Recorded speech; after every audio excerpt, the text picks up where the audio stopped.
Nous comparons dans cette vidéo la correction de l'aphakie par implant à fixation rétro-aérienne et l'implant à fixation sclérale. Dans les deux cas, il est recommandé de mettre en place une infusion postérieure afin de garantir un bon contrôle du tonus et d'éviter les complications liées à l'hypotonie. Les 3 voies seront installées en cas de nécessité de chirurgie vitréenne associée. Idéalement, on réservera les implants à fixation aérienne aux yeux avec iris en bon état. La pupille est resserrée, on réalise une kératotomie entre 5 et 6 mm. Une fois l'implant introduit, on injecte un peu de visqueux cohésif afin de positionner l'implant dans les meilleures conditions. Personnellement, je préfère positionner l'implant d'un côté puis de l'autre. On fera bien attention de ne pas prendre la pupille dans la pince de l'implant et de réaliser un centrage horizontal et vertical le plus parfait possible. C'est la qualité du centrage qui permettra d'obtenir une pupille ronde lorsque l'implant sera fixé. C'est en général au passage du deuxième côté que le risque d'incarcération de la pupille dans la pince de l'implant est le plus grand.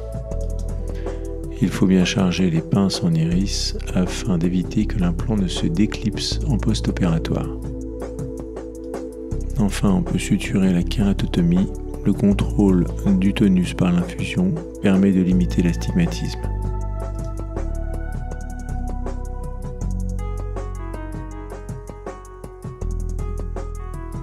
Dans ce cas de reprise de complications de chirurgie de la cataracte avec altération majeure du plan aérien, nous avons opté pour une correction par implant à fixation sclérale.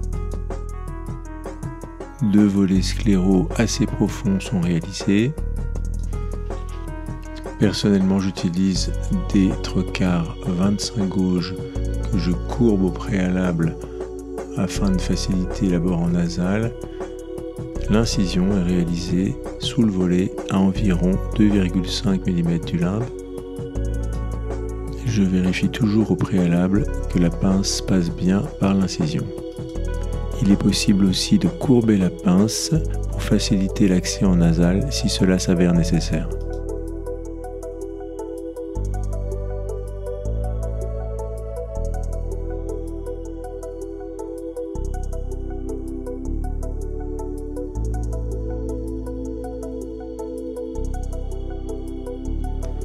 L'implant est angulé.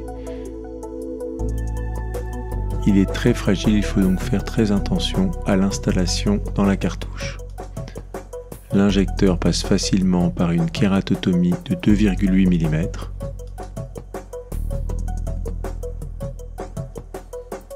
La pince doit attraper l'encre en T à son intersection, car c'est là qu'elle est le plus solide, ce qui permettra de ne pas la casser lors de son extraction.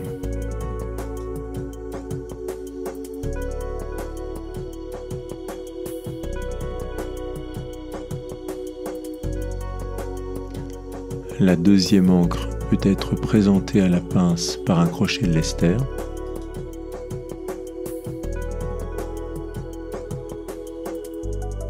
Il est recommandé de suturer les volets par 2 ou 3 sutures. Personnellement, j'utilise du Vicryl 8-0. Une suture correcte du volet permet d'éviter l'hypotonie post-opératoire.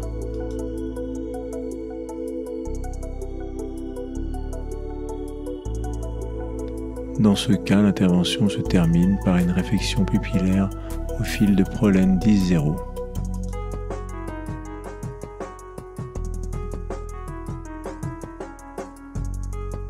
Si nous comparons maintenant les 2 types d'implantation,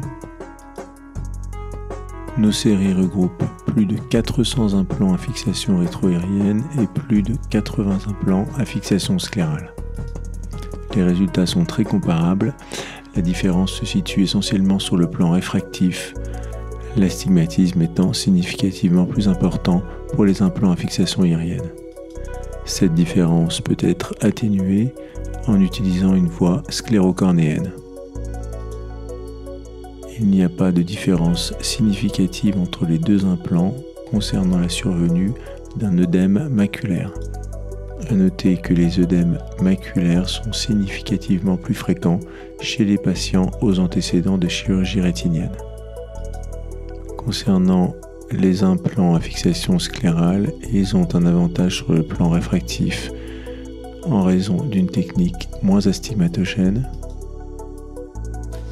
Il n'y a pas de pseudo-phacodonésis comme on peut parfois les rencontrer de façon importante avec les implants à fixation irienne.